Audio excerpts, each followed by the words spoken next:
hinugasan niya ang paa ng kanyang mga alagad. Unang-una po doon is yung kababaang loob. Amen? Kababaang loob. Bakit po? Kasi kung makikita po natin, kung titignan po natin yung hugasan natin yung paa ng katabi natin, sabihin na natin gano'n. Anong magiging nun? Anong makikita nyo sa gano'n? Parang po, no?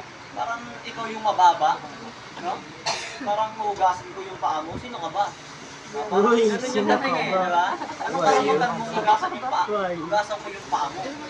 Baho naman yan. Ay, uy! Bawal naman po. Galit sila. Bawal lang pa nun. Nawala tuloy ako. Ano naman yun po, no? Kung iisipin po natin yung paghuhugas ng paa, parang sa ginawa ni Jesus, parang hindi karapat dapat yung mga alagad eh. Amen? Amen.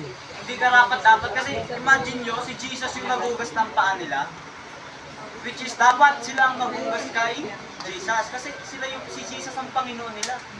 Si Jesus ang guro nila. Kaya dapat baliktad, dapat sila. Pero ang ginawa po ni Jesus, siya po yung naghugas ng paa ng kanyang mga alagad. Ano pong ibig kong sabihin ng mga kapatid? Yun po ay pagpapakita ng kababang loob ni Jesus. Amen? Dahil dito po, sinasabi po dito na ang mga Kristiyano po mga kapatid ay magkakaroon din ng mapagkumbabang kalooban. Amen? Kahit ano pa pong posisyon mo, kahit ano pang status mo sa ministry o saan mang bibilang ang grupo na ikaw yung nakakataas, sa paglilingkod po sa Panginoon na kapatid, huwag po tayo na yung parang makamundong style. Ano pong ibig kong sabihin nun? Parang pagdating sa trabaho, kung sino yung boss, yun yung laging nasusunod. Pero kung dapat yung leader, di ba siya yung laging nauuna? Kasi leader siya. Yun ang pagkakaiba ng boss siya sa leader. Ganun din po sa ginawa ng ating Panginoong Jesus. Hindi siya nagpaka-boss. Amen? Bagamat siya ay Diyos, ngunit hindi niya itinuring yung Diyos yung sarili niya. Pagkos, itinuring niyang alipin.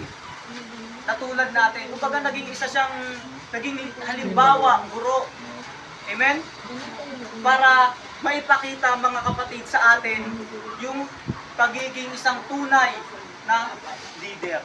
Pagiging isang tunay na leader na may puso, na may pagpapakumbabang loob. Amen?